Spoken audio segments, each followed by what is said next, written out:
Good morning again, everyone. Good morning. Good morning, everyone. Before we get into like the technical details of like using technology, specific technologies you want to incorporate, what I want to introduce is like, when we get technology, right, there's always a big manual that you get with it. So this is a sort of condensed presentation of like, please read before using this technology. And to start at the foundation, the first aspect of like using technology is knowing yourself, right? So I gave a presentation a couple of weeks ago about accessing your value and understanding what value means for yourself. Technology augments your capabilities, right? So if you don't know what value you have, technology can't add value effectively into your life. And one of the best analogies that I like to use in this is, I don't know, I don't have personal experience with this, but like when you watch sword training like in movies and TV shows and stuff like that, there's one reference to it in Avatar: The Last Airbender. I'm not sure who has seen that or not. The show is about benders being able to like bend elements, control fire, water, air, and stuff like that, right? There's a non-bender called Sokka who tries to learn sword fighting because he's like going through a low point in his life and he wants to like get some more skills. When he's learning sword fighting, there's an analogy that his mentor tells him, which is using a sword is like an extension of your body, right? And then he says, is it like having a second head? And in that case, like a sword's not really like having a second head, it's more of having like an extra long, really sharp arm, is what they say in the show. What I want to highlight is that technology is like that. It's adding value to where value already exists. And if you understand the capabilities of where your value lies, you can use technology to add to that. Part of like having that value is being able to be driven to actually strive to have more of that value. After you know what your value is, do you want your value to increase? Are you okay with where your value is currently? Or is there something else about your value that you want to kind of understand in terms of how to use technology with it effectively? After you like know what your value is, right, the whole thing is creating a story around your value. So we're all living a life, right? We're all having some experience. As like a few questions, like who are the major players? Who's in your life that you want to live alongside you? How is technology helping you connect with those people? What are the critical events that you have in your story, that milestones you're going to reach, how you're going to actually get there? Are you an active leader in your story, or are you just like letting life lead your story? And it's not necessarily there's right or wrong answers to this, but having your answer is the most important part. At the end of it, right, how do you react to everything that's happening? With everything that happens, right, there's some things you can control, some things you can't control. And for the things that you can control, the things that you can affect, which is your reactions to life essentially, what are the things that help you hold your life together in a sense, and the pillars that support your value that you have? And I know this is a little philosophical, but stay with me as long as you can. We're going to get to some good stuff. Excellent.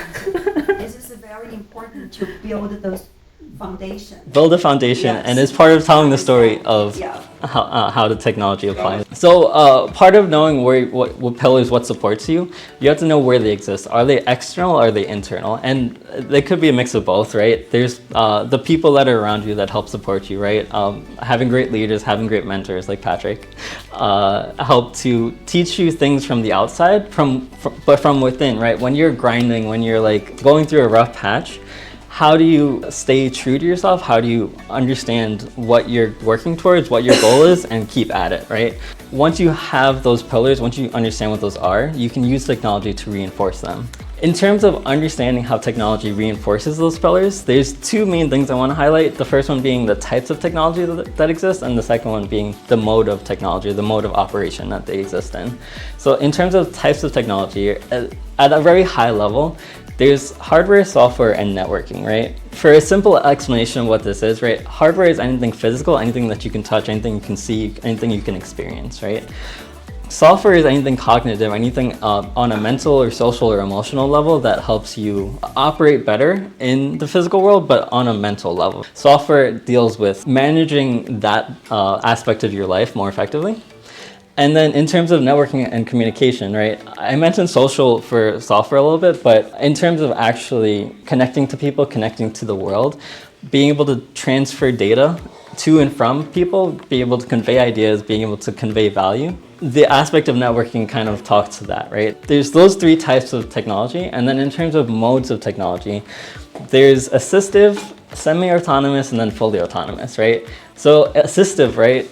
If you think about like a shovel, right? A shovel can't dig a hole by itself, but you can use a shovel to take some of the physical labor or physical stress off of your body. So it makes the act of digging easier, right? So some of us might not think of as a shovel as a technology, but it is a sort of rudimentary form of technology. If we go a little bit farther, right, with semi-autonomous, I love the idea of fire, because fire as a technology, it doesn't exist by itself, right? You have to start it, you have to spark it, but once it's sparked and it has materials to keep it going, it can keep going, right? So it's autonomous in the sense of like once it's started, it can go, but it needs some triggers, some conditions to keep it alive. On the last leg of this mode of technology is fully autonomous. And if we think about AI, right? There's a lot of talk about what AI can do for us. The point of AI is that it can do stuff at its current level semi-autonomously. We want to get to full AGI, which is full artificial general intelligence. And at that level, AI would be able to take actions for itself. So it'll be able to do things without you prompting it, right? It'll be able to get information for itself and take action, whether it's on social media, whether it's on banking apps, whether it's like doing any sort of activity that you would do normally. Understanding these three things, hardware, software, networking, and assistive, semi-autonomous, and fully autonomous, understanding those as the foundation and being able to know when to apply which one in your life for what activity would help you use the technology more effectively. And I want to go on a little bit of a side quest right now. So I talked about the types of technology at a high level. Early on in my career, I went through some soul searching in terms of technology, and I came up with this framework for how hardware, software, and networking kind of applies and the different ways that you can actually use it. It's going to be a little bit abstract, and like I said, later on we're going to connect it a little bit more. But in terms of hardware, right, there's two things that you can do with hardware. You can discover hardware, and then you can use hardware, right? So if you think about a flash drive, right, being able to actually identify this thing, this hardware exists is one thing. Plugging in the computer is one thing, but then being able to use it as software, transfer files back and forth, right? That's different. In terms of software, right, there's the three elements of read, write, and execute. So in terms of software, if you have an application like a web browser, you're just reading information off of it. The act of just like one-way communication of like being able to take in information, ingest information is one aspect of software. Being able to create information, create data on software is the right aspect. And then being able to execute things and sort of have things running as a program is the last aspect of it. Understanding the operation that you're doing with a piece of software is the important part. So whether you're giving information away or taking information in, it's important to know that you're doing that operation. And by doing that operation, you're facilitating an economy of data essentially, and that data is being used to do something. So if you don't want that data to be used for a certain purpose, you have to be aware of like what data you're transacting.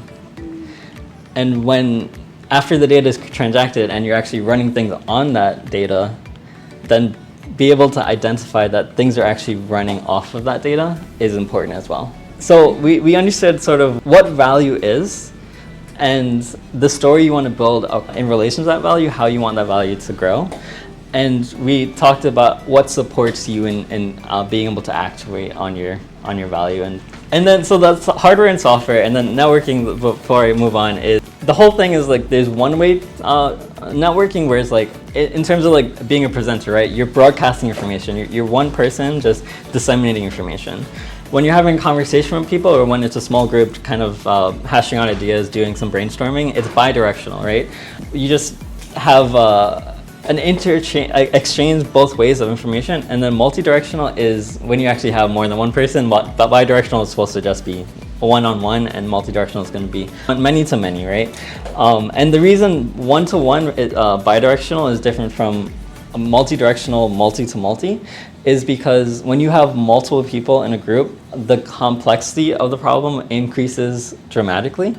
And when you have one-on-one, it's very easy to tell who's the source, who's the destination of information, and how that information is kind of transforming as you go. But when you have multiple people exchanging ideas, you have a mutation of data and information at every point of touch. So every person that hears the information understands it differently, and that makes the problem so much more complicated. So that's it for the side quest for right now. I hope that it was a little bit detailed enough to give you an understanding of, on a lower level, how to understand abstractly what hardware, software, and networking are in terms of technology, right? Being able to break it down into those segments and use that to understand how technology is being applied in your life. What makes this complicated is, right, we're not started from scratch. So we all have technical debt that we take on, that we have accrued over our lifetime. Whether we have to address the elephant in the room of this technical debt that we're carrying is on a personal level, how much you think that the technology that you have already is hurting or helping you.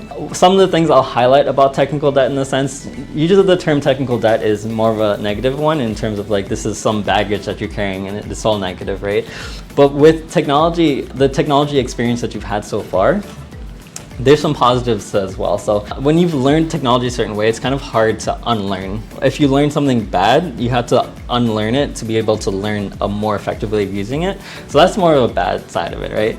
But also, because you have experience using technology, you're maybe able to pick up technology a little bit faster, depending on how much you've used it in the past and like how that exchanges work. So it's almost a little bit more natural in some regards. Depending on how much technology you incorporate into your life so far, there's a mental and physical strain of like being able to keep up with all the devices, keep up with all the notifications, all the information, all of the things exchanging through technology.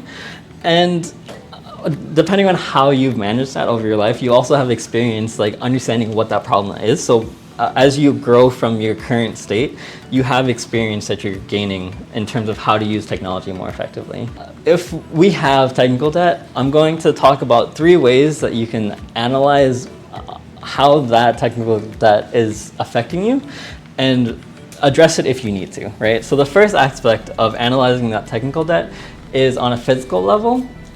How much technology can you actually see when you look around you, right? So I want to help you reframe how you're thinking about technology. I introduced the concept of a shovel earlier on, right? And a shovel, most people would not think is technology, right? But it is technology in the sense that it decreases the amount of effort or amount of energy you need to perform a task, right? If you look around us in this room, I know those of you online, you can't really see, but there's chairs, there's a table, there's laptops, there's projectors, there's lights, all these things, right? Everything you see is technically technology, right? Everything that is man-made is technology. Now, Interesting. I always thought that technology is more of a computer wire related, not necessarily those physical stuff too. So the point I want to bring up with that is that any sort of engineering, right, mechanical, electrical, computer, medical, science in general, all of that is technology in the sense of it's creating something that you can use in your life, right? It's creating a way for you to understand life more effectively. Understanding that technology is all around you, right? It can seem overwhelming to think about everything as technology, and if it does, then don't do that, right? The point I want to say is that by understanding that technology is more pervasive than we're giving it credit for, is so that you can see that you can have a technological solution that might not be technical, might not be digital, might not be fully like computer-based, right? But understanding, like going back to what we talked about, assistive, semi-automated, and fully automated modes of technology, you can understand like, do you need a fancy high-tech recliner chair, or can you deal with more of like a swivel chair or something like that, right? Even technology on that level, I think, pollutes our mind in the sense of it overwhelms us of like the number of things we have to manage, right? So even if the chair is helping us, you can say that altogether it's creating a higher mental burden for us to manage all of it. So just be aware of like, as you look around you, is the technology that you're seeing helping or hurting you? Or is it not affecting you? If it's not affecting you, then you're good. Physically, you're good. So going on to the next way to analyze is more on the emotional social level. So how do you feel when you actually look at technology or when you use technology, right? So you have people around you. The whole point of technology is more so to connect you with people and to augment your value, as I've been talking about. So is it actually doing that, or is it not? And I could have probably said a little bit better, but on a physical, cognitive, and connective level, hardware, software, and networking, how does it affect you, and how does it affect your modes of interaction with people? Patrick? Not only this, I just remember, I just want to share this. A friend of my wife, Christine, the husband playing this game, right? I think like 24 hours, and then go to work, and then play again. And actually, he just died on his sleep. Really? Yeah. Die what in sleep? Yes, with the wife going back, the husband is already like already cold, like whatever, like stiff already all the body, and died. I don't know what happened. What happened? Chair? No, on their bed because of just I know overworked, previous right? That day he was been playing like crazy, like 14 hours or more to 24 hours. Yeah. Like in 40s. I know that happens. There's a WeChat news talk about the 26 years old lady. She just died by playing the cell phone because she just constantly on the phone, almost 20 some hours or more in a day, and she just the body just collapsed. Yeah. Yeah, definitely. How much you push yourself in just life in general is going to do that, and it's sad that we have the convenience of technology giving us that ability to go that hard that we don't take the step back of saying like, is this too much for us, right? In terms of the last method, I think that this is the most powerful in the terms of most technology is happening on a cognitive level, and understanding how your mental stress level is fluctuating as you use technology or as you're interacting with technology is going to help you understand whether technology is good in your life or bad in your life. So there's 4 quadrants here, right? So top left, if you have low stress and you're using technology, that means it's good. You have technology in place in the right way for the thing that you're doing, the activity that you're doing. If you have low stress and you're not using technology, top right, that means that most likely you don't need technology. You can explore technology there if you would like to, but it's not necessary that you think about adding more technology into your life in that sense. Bottom left, using technology and you have high stress, it's a recipe for bad technology. So either the technology is bad or the implementation is bad. So if you have a high stress and you're using technology, recognizing that is the first step, and then after you recognize it, being able to understand, take the step back and say, what about this is causing me to have a higher stress level? And being able to change that, right? So a lot of us, right, are kind of put into technology in certain scenarios, whether it's using computer, using a phone is probably the most widely spread one. We have our phone 24/7. And the things that we're doing on our phone is definitely way too much. Using your phone in general might not be super stressful, but as you're doing certain activities on your phone, being able to identify those activities using this phone to do them is bad, is an important ability to have. And then being able to say, why is it bad? Is it the phone? Is it a specific app? Is there something else about using this technology in this setting that I need to change, right? And then the last quadrant, bottom right, is you're not using technology and you have high stress. Maybe the technology for that area is bad and you haven't explored it, or you have been introduced to technology in a bad sense in that sense so that you're not using technology. But I think there's definitely room for improvement in terms of being able to move the technology that exists in that bottom right to the top left. And Patrick? Yeah, with all these 4 quadrants of technology, right? Yeah. Just questions to you. What do you think? What technology you think you can live without in these days? That's an interesting question. I mean, question to everyone. That's a great question. I think that's a question we all need to answer. What technology right? can we live without in this life? There's 2 things I want to say before Jessica jumps in. One of the things is that technology has become too accessible, so they actually are able to use it way before they're able to learn it, right? And then the second thing is being able to learn it, they don't have the methods to, like you say, get familiar with the terms, get familiar with the framework of how that technology is applied to in that setting, and they generate bad habits because of that. So I agree with everything you're saying.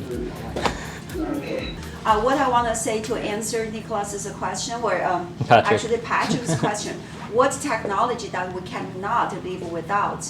My answer, I thought about it quickly. In my answer, we need. Oh, my answer gonna be bombing.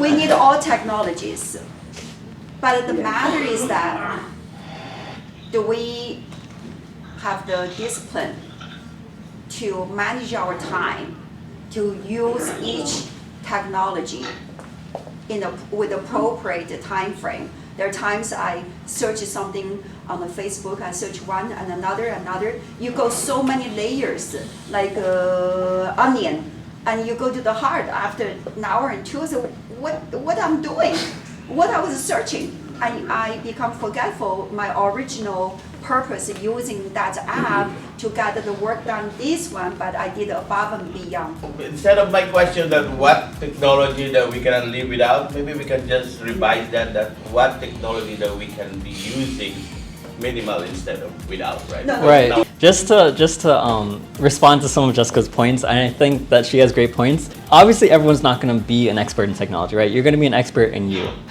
Being able to get the concepts of like what framework of technology you want to have for your life will help you use the technology that you're using more in your life more effectively, right? well, I think B have something B to say. Oh, B, go ahead. A comment on one of your presentation, what I can process, because I'm not a technology person. Well, one thing that I leverage your presentation today, yeah, right there. So what I should think of is that the hardware you're talking about is more like WFG systems. Yes. Which is a proven system, okay? Okay. Software is more like financial literacy that we need to share, right? We learn or we train.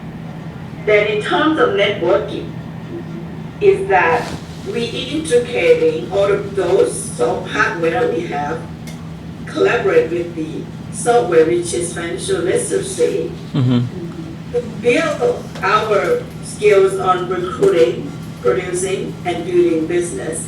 Thank you. No, I appreciate. Thank you, B. I appreciate that comment, and I think, yeah, that's a great framework for understanding, applying this to our business here. And there's two things I want to say to that. The first one is like, yes, on a like theoretical level, the hardware is the WFG platform.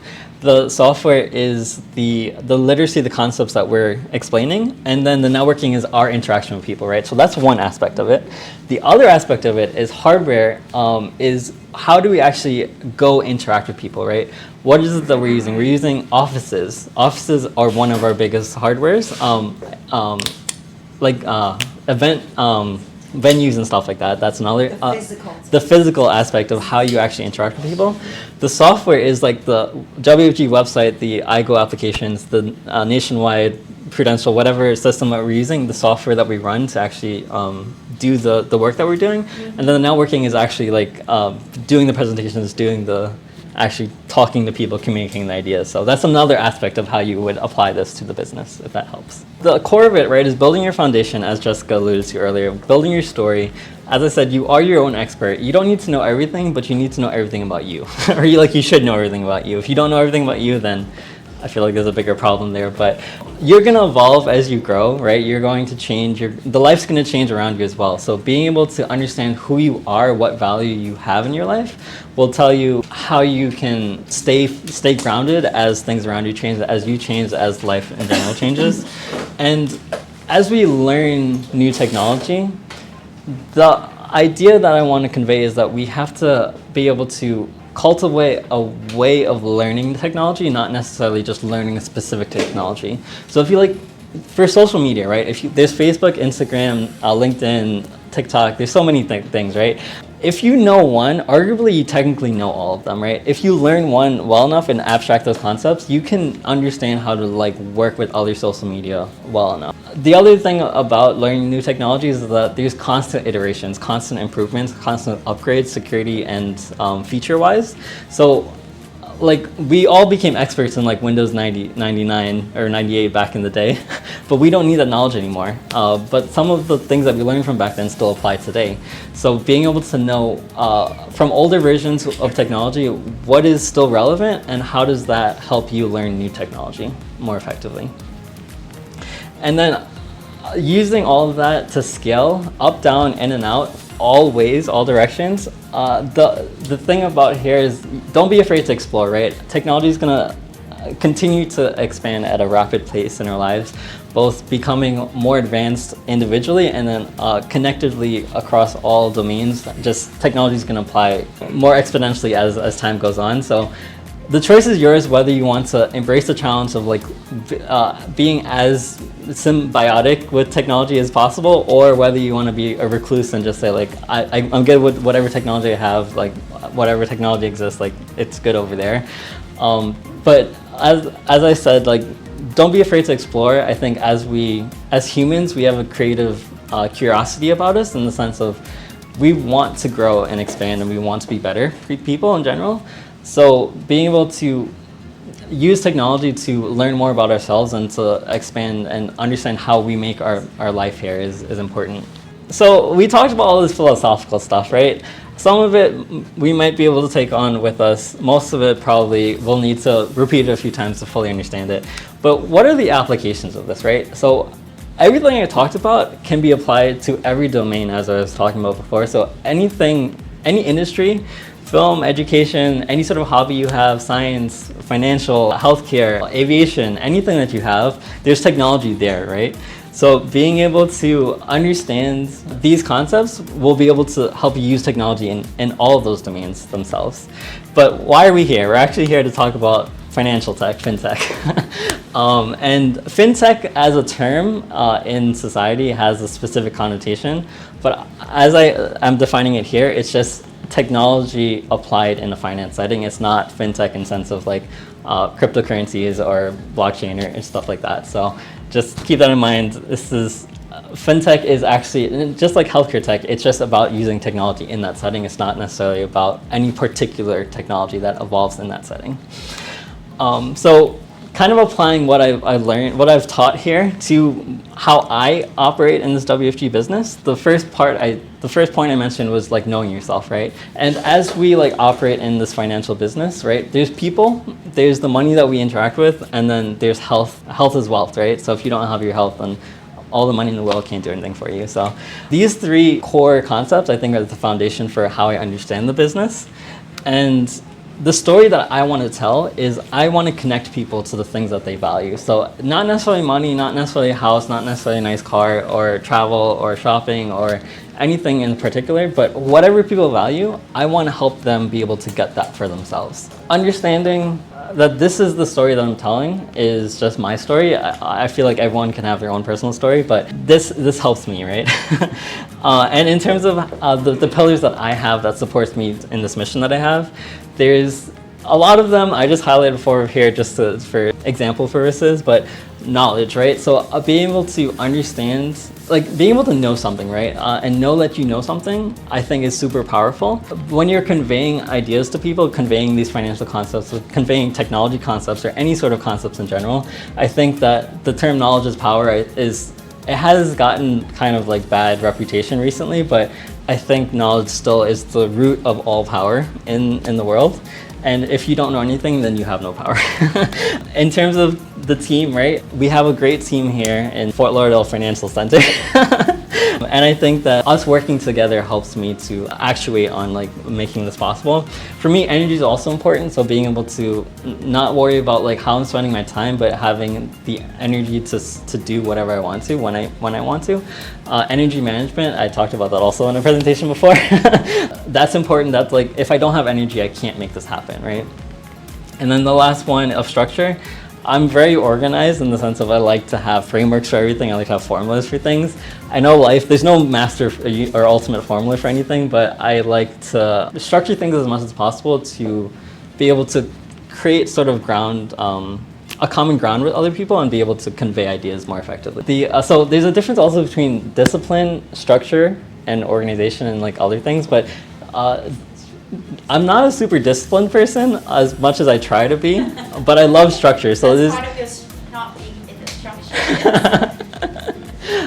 So I'm also very spontaneous. So being able to do things at will it requires that you're not as disciplined as possible. But it's an interesting struggle in general, being spontaneous and disciplined and structured. So understanding that these are my pillars, right? The technology that I use to kind of support these things is different. There's obviously way more than I put in the slide, but I just put some things so that we can talk about it. But for more of the knowledge things, right? Being able to store information, being able to document it effectively is important. So like I use GitHub, I started vlogging, I use my personal website, I have a lot of sources where I document things. And being able to understand how technology works to store information for me is like one of my core pillars in general.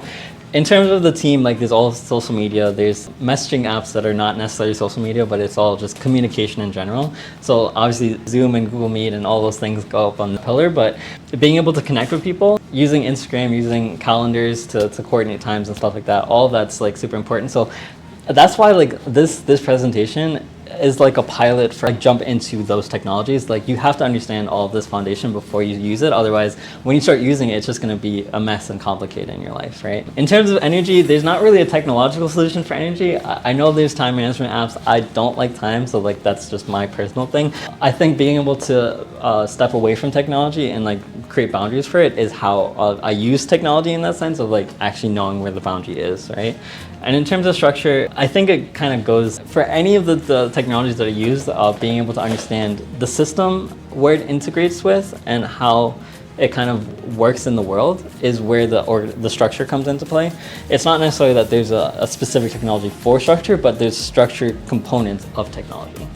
So that's pretty much it. In terms of having a summary of like reflecting on what we all talked about, it's pretty simple, right? You create a foundation for yourself, understand what your value is, what technology meets that value. If you have bad technology that you've accrued over your lifetime, detox it from your life, get away from it, and then grow and adapt with new technology, right? It's a pretty simple plan, but it takes a lot to be able to understand all the different nuances of technology, right?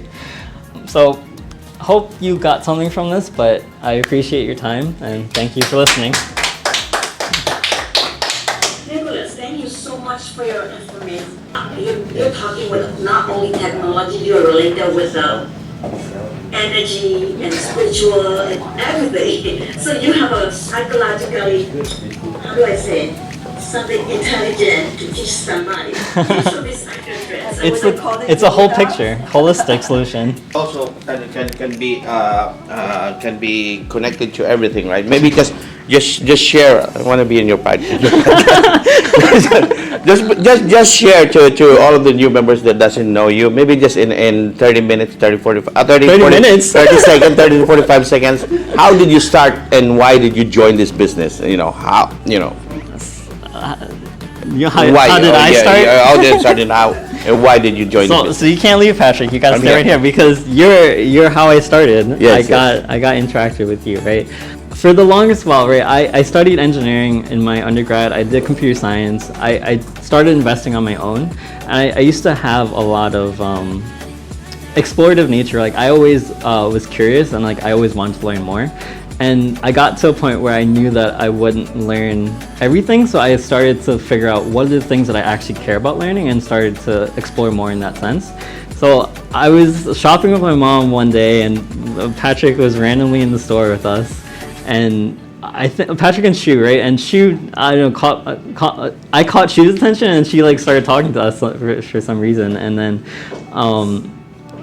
Patrick was talking about all the things that you guys do here in terms of like mentoring the financial literacy of people and helping people connect themselves to the value, like understanding where they how they like do their I'm losing my train of thought, but like connecting them to value, right? And that's kind of where that idea kind of sparked in me, and like understanding what people value and helping them get it is where this whole thing started. And then as I just got more into the business and started learning and interacting with everyone here, it's just been a great community, and I've really enjoyed like being part of it and like growing with you guys. So I don't know if that helps, but Yep.